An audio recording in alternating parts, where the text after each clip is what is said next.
The finale is finally here, and I feel like we have been on a very wild ride, a very quick and wild ride, and I can't believe it's about to end. We pick up exactly where we left off in episode 8, and we're getting a battle between Agatha Harkness and Wanda.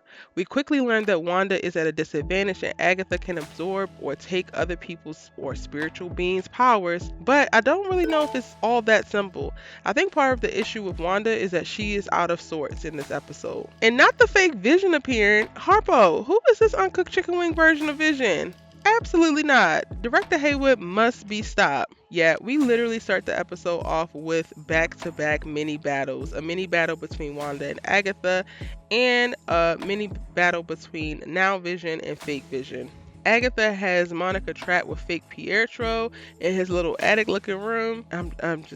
We'll come back to that, y'all. The plot thickens as Agatha starts to release everyone from mind control, and Wanda now becomes aware of how impactful this whole setup has been. Wanda starts to take down the Hex, and when she does, her version of Vision starts to decompose as well. And in a surprising turn of events, the boys start to decompose as well, as they can also only live in Westview. And on the other side of town, Monica's putting 2 and 2 together to find out that the fake Pietro is just Ralph Bronner, the next door neighbor in the real Westview. It's interesting to see that Vision is able to defeat fake Vision. And yes, I'm calling him fake Vision even though he's real Vision, because he's fake Vision to us. Like, what is this white? Anyway, he's able to defeat fake Vision by telling him who he really was and unlocking all of his memories, which his programming had been suppressing. Now, this is what we came to see. If Marvel was going to give us TV, I was definitely expecting for them to give us Marvel movie magic, and they deliver in this WandaVision season finale. At first, I was struggling with why Wanda was getting her butt kicked left and right and up and down,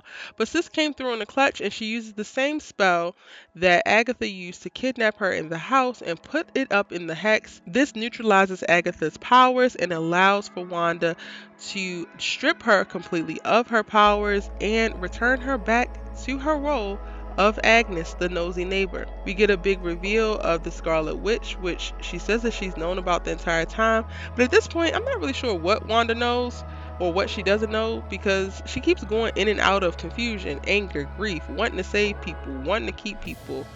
So at this moment, child, who knows? In this episode, we get a clear definition from Wanda of what Vision is, and she explains that she created him from her grief, from her pain, from her sadness, from her hope, and he is the piece of the Mind Stone that lives inside of her. We kind of get a resolution as Wanda and Monica talk before she leaves, saying that she will get to know her powers because she doesn't understand it, which makes me think that when she says, "You don't have to tell me who I am," and alluded to being the Scarlet Witch, she didn't really know what she was talking about, but maybe just saying that so that she could stand up and build confidence to overpower Agatha.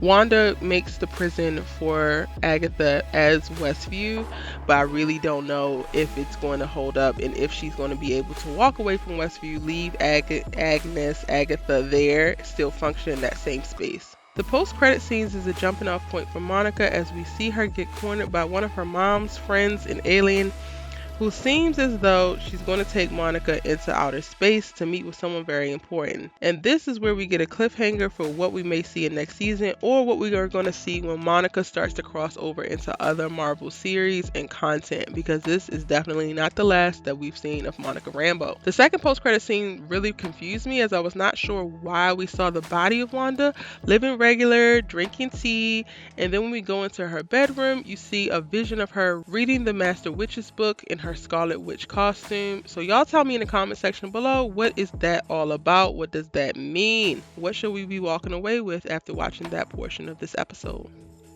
Well, there you have it. That's my episode 9 from season 1 of WandaVision Breakdown. The episode was mostly action, which is very great to see, given that the first 3 episodes provided backstory. Even though it was false backstory, the series started off really slow for me, and it did not pick up or start to deliver on the Marvel level quality visuals and storytelling that I was expecting until probably like episode 4 or 5. And then from there, the train was moving at a high speed, and you just had to hang on to your seats. I'm looking forward to next season of the series and where we get to see Wanda next.